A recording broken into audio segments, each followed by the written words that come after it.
शुरू कर देता है, अपनी आंखों को घुमाना स्टार्ट कर देता है, उसे ये लगने लग जाता है हाँ कुछ तो हो रहा है, आवाज तो कहीं से आ रही है। ठीक है, फिर धीरे धीरे जब वो बड़ा होता है तो उस नॉइस की तरफ अपना सर घुमाना स्टार्ट कर देता है, उसको देखना। जब वो थोड़ा और बड़ा होता है तो नॉइज आती है तो उसके पास या उससे दूर भागने की कोशिश करता है, पहचानना स्टार्ट कर देता है नॉइज को। ऐसे बच्चे की जो लैंग्वेज है वो स्टार्ट हो जाती है। अगर आप पूछा जाए कि बर्थ होते ही बच्चे में कौन सी लैंग्वेज वाली स्किल होती है, तो बच्चे के अंदर अगर ऑप्शंस आएगा रीडिंग, राइटिंग, स्पीकिंग या क्या, तो इसमें आएगा बच्चे की लिसनिंग स्किल बच्चे में एज बर्थ से ही स्टार्ट हो जाती है। ठीक है, इसके बाद इसके अंदर हम टेक्नोलॉजी का कैसे यूज कर सकते हैं, तो इसमें दिया हुआ है बुक के अंदर कि इसमें है आईबीएल इंडियन लैब। इस लैब ने डेवलप किया था एक प्रोग्राम जिसके अंदर हमने काफी सारी हिंदी या इंग्लिश की वोकैब्स वगैरह डाली थी, जिनको बच्चों को बार बार क्या होता है उनकी नॉइज सुनाई जाती है। जैसे कि हम आज भी जैसे रेडियो वगैरह में तो पूरे अच्छे से होता है, बट इन प्रोग्राम्स में क्या होता है अगर बच्चे की एज के अकॉर्डिंग उसमें सॉफ्टवेयर फिट किया हुआ होता है कि आप इस क्लास के बच्चे के या इतने छोटे बच्चे के लिए अगर आप ये यूज कर रहे हो तो ऐसे ऐसे नॉइस आएगी, उसमें से आवाज आएंगी, बच्चा उन्हें सुनेगा, रिकॉल करेगा, बच्चा समझेगा और उसमें बच्चा इमोशन भी समझेगा। जैसे कि वट है, नॉर्मल एक वर्ड है वट क्या, बट क्या के बहुत सारे इमोशंस होते हैं जस्ट आवाज की उससे ही। अब मैं बोलूं शौक में होंगी तो मेरा क्या अलग तरीके से निकलेगा, खुश होंगी तो क्या अलग तरीके से।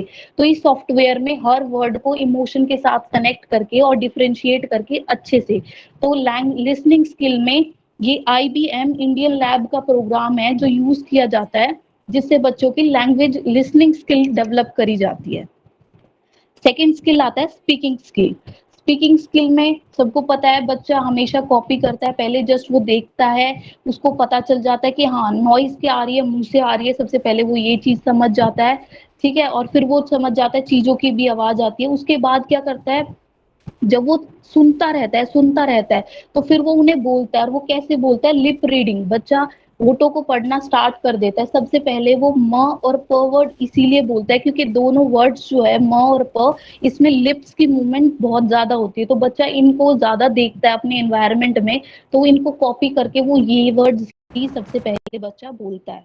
ठीक है, और ये कहा गया है कि एक कुशल श्रोता ही एक अच्छा वक्ता होता है, मतलब कि एक अच्छा लिसनर ही हमेशा एक अच्छा स्पीकर होता है। अगर कोई पेशेंसली आपकी बात सुनेगा नहीं तो उसका रिप्लाई जो होगा वो भी अच्छे से नहीं आएगा। तो इसलिए कहा गया है जिसकी लिसनिंग स्किल अच्छी डेवलप होंगी उसकी स्पीकिंग स्किल भी उतनी ही अच्छी डेवलप होंगी। तो यहाँ पर भी बहुत सारे सॉफ्टवेयर्स का नाम है, एक है वायर्स सिंथेसाइजर्स। ठीक है, आई डोंट नो मैं कैसे प्रोनाउंस कर रही हूँ, बट हिंदी में ऐसे ही लिखा हुआ है, मेरे पास इंग्लिश की बुक नहीं है। तो वायर सिंथेसाइजर्स ये एक नाम है और सॉफ्टवेयर फर्स्ट का। में क्या था, फर्स्ट में क्या था, लिसनिंग में जो था वो कौन सा लिसनिंग में था? से IBM Indian lab. IBM। IBM okay. Indian lab द्वारा डेवलप किया गया था। ठीक है, इसमें किसी प्रोग्राम का नाम है वायर सिंथेसाइजर्स।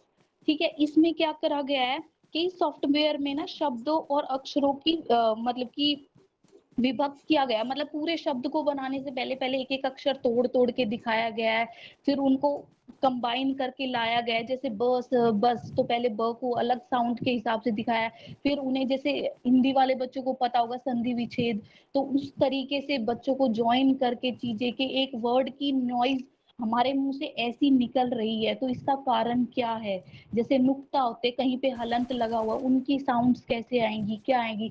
तो ये टीचर ना पढ़ा के कंप्यूटर के सॉफ्टवेयर में ये चीजें ऐड करी गई है कि जस्ट वो सॉफ्टवेयर चला दे तो बच्चा उनको सुन के और उसको देख के सीखेगा कि अच्छा, फिर वो करेक्ट प्रोनाउंस करना भी सीखेगा। जैसे कई बच्चे अलग चीजें बोल देते हैं, जो जैसे कि अभी पंजाब के बच्चे हैं वो दूध को दुध बोलते हैं, क्यों, क्योंकि वो उनके एनवायरनमेंट में। बट अगर और टीचर्स भी इवन उसी एनवायरनमेंट के होते हैं तो वो भी वही चीज बोलते हैं और इतना नोट नहीं कर पाती।